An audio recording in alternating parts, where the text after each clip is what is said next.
প্রিয় শিক্ষার্থী বন্ধুরা, ওয়েববাড়ি 71 এর পক্ষ থেকে সবাইকে জানাই আন্তরিক শুভেচ্ছা ও অভিনন্দন।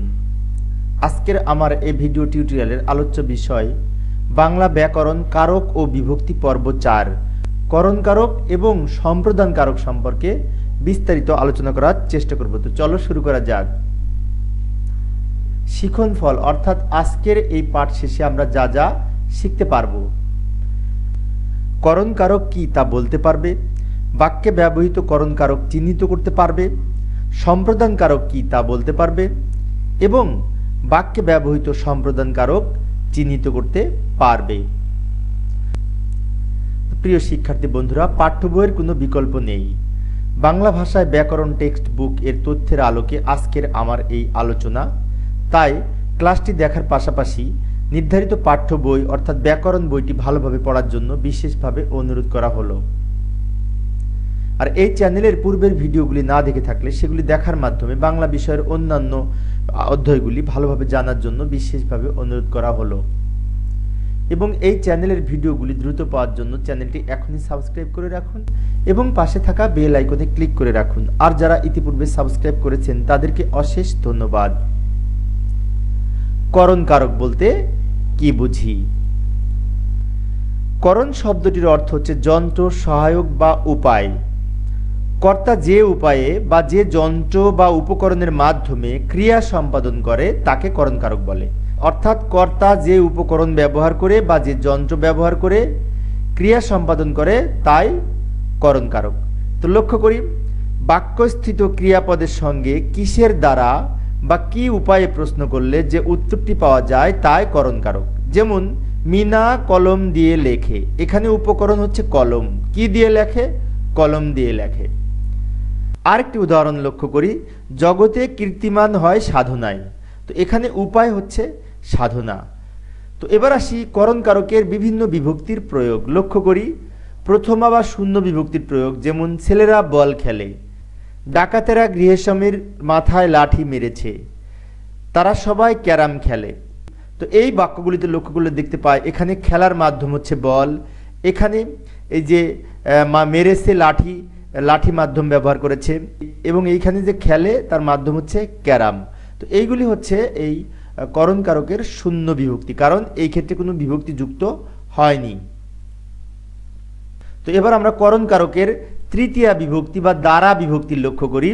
যেমন লাঙ্গল দ্বারা জমি চাষ করা হয়, এখানে লাঙ্গলের নিচে দাগ, তাই না? তাহলে লাঙ্গল হচ্ছে এখানে কিসের দ্বারা? লাঙ্গল দ্বারা। সেজন্য এই লাঙ্গল হচ্ছে এখানে করণ কারকের তৃতীয়া বিভক্তি। আরো লক্ষ্য করি, মন দিয়া কর সবে বিদ্যা উপার্জন, তো এখানে মন দিয়া, মনের নিচে দাগ, তাই না? তাহলে এটি হচ্ছে তৃতীয়া বিভক্তি। আরো কিছু সেন্টেন্স লক্ষ্য করি, ছেলেটি কলম দ্বারা লেখে, এখানে কলম হচ্ছে তৃতীয়া বিভক্তি। পরের বাক্যটি লক্ষ্য করি, অঙ্কটি মন দিয়ে বোঝার চেষ্টা করো, তো এখানে মন দিয়ে, মনের নিচে দাগ, তাই না? এটি হচ্ছে করণ কারকের তৃতীয়া বিভক্তি।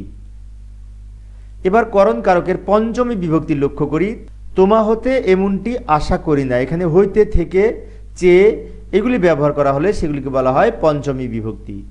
এই ছেলে থেকে সংসারে কোনো কাজ হবে না, এই যে ছেলে থেকে, তাহলে এখানে থেকে আছে যেহেতু সেজন্য এটি হচ্ছে করণ কারকের পঞ্চমী বিভক্তি। তো এবার আমরা করণ কারকের ষষ্ঠী বিভক্তির প্রয়োগ লক্ষ্য করি, আমারই সোনার ধানে গিয়েছে ভরি, এই যে সোনার সাথে র যুক্ত হয়েছে, তাই না? র, এর এইগুলি যদি যুক্ত হয় সেই ক্ষেত্রে এই ষষ্ঠী বিভক্তির প্রয়োগ হয়ে থাকে। আবার লক্ষ্য করি পরের বাক্যটি, তোমার কথার আঘাত ছুরির চেয়েও তীক্ষ্ণ, এখানে কথা র যুক্ত হয়েছে সেজন্য এটি হবে করণ কারকের ষষ্ঠী বিভক্তি। জাদুকর আমাদের তাসের খেলা দেখালো, তাহলে এখানে তাস হচ্ছে মাধ্যম এবং র যুক্ত হয়েছে, তাই না? সেজন্য এটি হচ্ছে ষষ্ঠী বিভক্তি।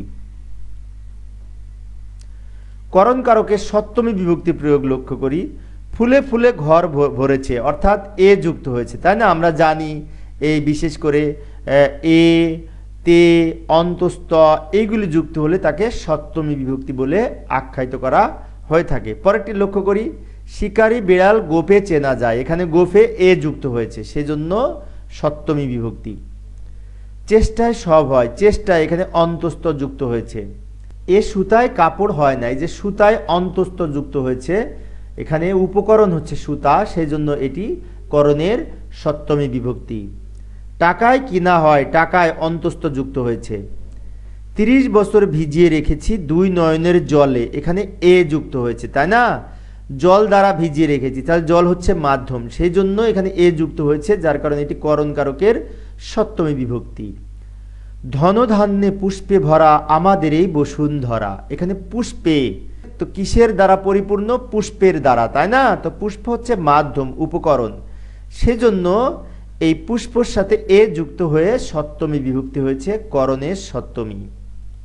তো এবার আমরা করণ কারকের আরো কিছু গুরুত্বপূর্ণ উদাহরণ লক্ষ্য করি। নতুন ধান্যে হবে নবান্ন, এখানে ধান্যের নিচে দাগ, যেটি করণের সপ্তমী হবে, কেননা এ যুক্ত হয়েছে। পাখিকে তীর মেরো না, এখানে তীর র যুক্ত হয়েছে, তাই না? সেজন্য করণের ষষ্ঠী হবে। সাধনায় সিদ্ধি লাভ হয়, সাধনায় অন্তস্থ যুক্ত হয়েছে, সাধনার মাধ্যমে সিদ্ধি লাভ হয়, এটি একটি মাধ্যম, সেজন্য এটি হচ্ছে এই করণের সপ্তমী। পরিশ্রম বিনা উন্নতি সম্ভব নয়, এখানে এই পরিশ্রম হচ্ছে মাধ্যম উন্নতির, যার কারণে এটি করণের, যেহেতু এখানে কোনো বিভক্তি যুক্ত হয়নি তাই শূন্য বিভক্তি হবে। ব্যবহারে মানুষের পরিচয়, তো এখানে ব্যবহার মানুষের পরিচয়ের উপায় হিসেবে ব্যবহৃত হয়েছে বা মাধ্যম হিসেবে ব্যবহৃত হয়েছে, যার সাথে এ যুক্ত হয়েছে, সেজন্য করণের সপ্তমী বিভক্তি। তো এবার আসি সম্প্রদান কারক বলতে কি বুঝি। লক্ষ্য করি, যাকে শর্ত ত্যাগ করে দান, অর্চনা, সাহায্য ইত্যাদি করা হয় তাকে সম্প্রদান কারক বলে।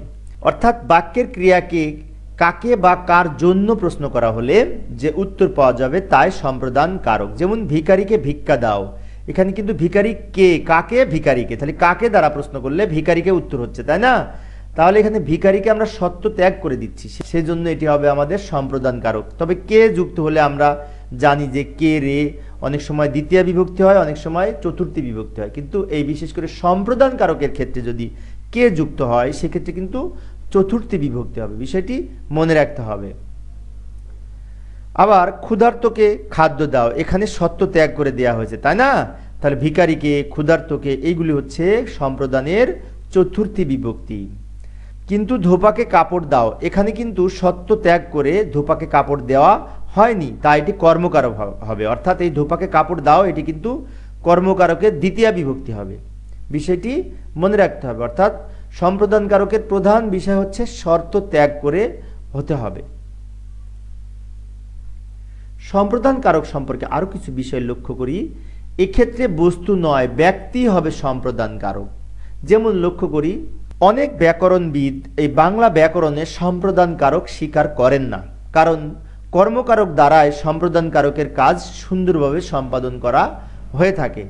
তবে কর্মকারক এবং সম্প্রদান কারকের পার্থক্য মূলত বাক্যের অর্থে, অর্থাৎ বাক্যের প্রয়োগিক অর্থের মাধ্যমে সম্প্রদান কারক এবং কর্মকারকের মধ্যে পার্থক্য নির্ণয় করা হয়ে থাকে। যেমন লক্ষ্য করি, ধোপাকে কাপড় দাও কর্মকারকের দ্বিতীয় বিভক্তি, আবার ভিখারিকে ভিক্ষা দাও সম্প্রদান কারকের চতুর্থী বিভক্তি।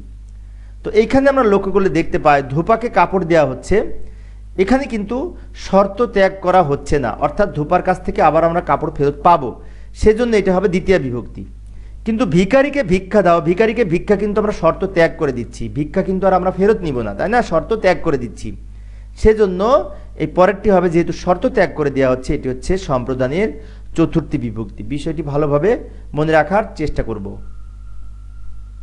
তো এবার আমরা সম্প্রদান কারকের বিভিন্ন বিভক্তির প্রয়োগ লক্ষ্য করি। প্রথমে আসি শূন্য বিভক্তি। যেমন দুয়ারে ভিক্ষুক, ভিক্ষা দাও, এখানে ভিক্ষুকের নিচে দাগ, তাহলে এটি হবে এই সম্প্রদান কারকের শূন্য বিভক্তি। আবার দ্বারে ক্ষুধার্ত, খাদ্য দাও, এখানে যে ক্ষুধার্ত এর সাথে কোনো বিভক্তি যুক্ত হয় নাই। দুয়ারে দাঁড়িয়ে ভিখারি, তাকে ভিক্ষা দাও, তাহলে এই যে ভিখারি, ক্ষুধার্ত, ভিক্ষুক এইগুলির সাথে কোনো বিভক্তি যুক্ত হয় না, যার কারণে এইগুলি হবে এই সম্প্রদান কারকের শূন্য বিভক্তি। তো এবার আসি চতুর্থী বা কে বিভক্তি সম্প্রদান কারকের লক্ষ্য করি। ভিখারিকে ভিক্ষা দাও, এখানে কে যুক্ত হয়েছে, তাই না? দরিদ্রকে সাহায্য করো, এই যে দরিদ্রের সাথে কে যুক্ত হয়েছে। সৎ পাত্রকে কন্যা দান করো, এই যে সৎ পাত্রের সাথে কে যুক্ত হয়েছে। জীবকে আহার দাও, এই যে জীবের সাথে কে যুক্ত হয়েছে। তাহলে এই ক্ষেত্রে একটি বিষয় লক্ষণীয় যে সম্প্রদান কারকের ক্ষেত্রেই এই চতুর্থী বিভক্তি কে যুক্ত হয়ে থাকে। এবার আসি সম্প্রদান কারকের ষষ্ঠী বিভক্তি, যেমন পূজার চাঁদা দাও, এখানে র যুক্ত হয়েছে সেজন্য এটি ষষ্ঠী বিভক্তি হবে। দরিদ্রদের জন্য দান করো, এখানে এর যুক্ত হয়েছে, দরিদ্রের সাথে এর যুক্ত হয়েছে, যার কারণে এটি ষষ্ঠী বিভক্তি হবে। দেশের জন্য প্রাণ দাও, দেশ এর সাথে এর যুক্ত হয়েছে, যার কারণে এটি ষষ্ঠী বিভক্তি। ভিক্ষুকদের, এখানে এর যুক্ত হয়েছে, যার কারণে এইগুলি হচ্ছে এই সম্প্রদান কারকের ষষ্ঠী বিভক্তির উদাহরণ। এবার আসি সম্প্রদান কারকের সপ্তমী বিভক্তি। সপ্তমী বিভক্তির ক্ষেত্রে লক্ষ্য করি, সৎ পাত্রে কন্যা দান করো, এই যে পাত্রর সাথে এ যুক্ত হয়েছে, যার কারণে এটি সপ্তমী বিভক্তি। অন্ধজনে দেও আলো, অন্ধজন এর সাথে এ যুক্ত হয়েছে, যার কারণে এটি সপ্তমী বিভক্তি। অন্নহীনে অন্ন দাও, হীনে এখানে এ যুক্ত হয়েছে। দিনে দয়া করো, এখানে এ যুক্ত হয়েছে। মৃত্যুর আগে লোকটি তোমায় সব দিয়ে গেল, এই যে তোমায় সব দিয়ে গেল, তাই না, তো তোমায় এর সাথে অন্তস্থ যুক্ত হয়েছে, যার কারণে এটি সপ্তমী বিভক্তি। এবং বস্ত্রহীনে বস্ত্র দাও, তো এখানে বস্ত্রহীনে এর সাথে এ যুক্ত হয়েছে, যার কারণে এই যে এইগুলি হচ্ছে এই সম্প্রদান কারকের সপ্তমী বিভক্তির উদাহরণ। তো এই ক্ষেত্রে বিশেষ দ্রষ্টব্যে একটি বিষয় মনে রাখা উচিত, সেটি হচ্ছে নিমিত্তার্থে কে বিভক্তি যুক্ত হলে সেখানে চতুর্থী বিভক্তি হয়ে থাকে। যেমন বেলা যে পড়ে এলো, জলকে চলো, তাই না, এখানে কিন্তু শর্ত ত্যাগ করে বোঝা যাচ্ছে না, তাই না, তারপরেও এটি কিন্তু এই সম্প্রদান কারকের এই নিমিত্তার্থের চতুর্থী বিভক্তি হিসেবে বিবেচিত হবে। তো সম্প্রদান কারকের আরো কিছু উদাহরণ লক্ষ্য করি, যেগুলি পরীক্ষার জন্য গুরুত্বপূর্ণ। যেমন প্রিয়জনে যাহা দিতে পারি তাই দিও দেব তারে, তাই না, এখানে প্রিয়জনের নিচে দাগ, তো এটি হচ্ছে আমাদের এই সম্প্রদানের সপ্তমী বিভক্তি হবে, কারণ এ যুক্ত হয়েছে। সর্বশিষ্যে জ্ঞান দেন গুরু মহাশয়, এখানে সর্বশিষ্যের নিচে দাগ, এখানে সম্প্রদানের সপ্তমী বিভক্তি হবে। দরিদ্রকে দান করো, দরিদ্র কে নিচে দাগ, তাই না, এখানে কে বিভক্তি যুক্ত হয়েছে, যার কারণে সম্প্রদানের চতুর্থী বিভক্তি হবে। আবার পরের বাক্যটি লক্ষ্য করি, আমায় একটি আশ্রয় দিন, তো আমায় এখানে অন্তস্থ যুক্ত হয়েছে, যার কারণে সম্প্রদানের সপ্তমী। সর্বভূতে ধন দাও, এখানে সর্বভূত এর সাথে এ যুক্ত হয়েছে, যার কারণে সম্প্রদানের সপ্তমী বিভক্তি হবে। তো প্রিয় শিক্ষার্থী বন্ধুরা, এই ছিল আজকের আমার এই করণ কারক এবং সম্প্রদান কারক সম্পর্কে বিস্তারিত আলোচনা। আমার পরবর্তী টিউটোরিয়ালের আলোচ্য বিষয় হচ্ছে অপাদান কারক এবং অধিকরণ কারক সম্পর্কে আলোচনা করার চেষ্টা করব, দেখার আমন্ত্রণ রইল। তো প্রিয় শিক্ষার্থী বন্ধুরা, আরও একটি বিষয় বলে রাখা উচিত, সেটি হচ্ছে আজকে আমি যে অংশটুকু আলোচনা করেছি বিশেষ করে করণ কারক এবং সম্প্রদান কারক সম্পর্কে, তো এই সম্পর্কে আমি প্রায় 25 থেকে 30টা প্রশ্ন সম্বলিত একটি মডেল টেস্ট এর কুইজ তৈরি করে রেখেছি এমসিকিউ আকারে। সেই পরীক্ষাটি তোমরা দেওয়ার মাধ্যমে আরও ভালো মতো শিখতে পারবে। এই ভিডিও এর ডেসক্রিপশনে একটি লিঙ্ক দিয়ে রেখেছি, সেই লিঙ্কে প্রবেশ করে তোমরা পরীক্ষা দিতে পারবে এবং পরীক্ষা দেওয়ার পরে সাথে সাথেই ফলাফল জানতে পারবে। একবার যদি তোমরা এই ক্লাসটি দেখো এবং সাথে সাথে পরীক্ষা দাও, তাহলে আশা করি খুব ভালো মতো শিখতে পারবে, যা কখনো আর ভুল হবে না বা ভুলে যাবে না। তাই আশা করি তোমরা সবাই এই লিঙ্কে প্রবেশ করে পরীক্ষাটি দিবে। তো প্রিয় শিক্ষার্থী বন্ধুরা, পরিশেষে আমার এই ভিডিওটি যদি তোমাদের উপকারে আসে এবং ভালো লাগে, তাহলে প্লিজ আমার এই ভিডিওটিতে লাইক দিবে, শেয়ার করবে এবং আমার এই চ্যানেলটি সাবস্ক্রাইব করবে। পরবর্তীতে আমি আরও নতুন নতুন শিক্ষামূলক ভিডিও আনার প্রত্যাশা নিয়ে আজকের মতো বিদায় নিচ্ছি। সবাই ভালো থাকবে এবং সুস্থ থাকবে। খোদা হাফেজ।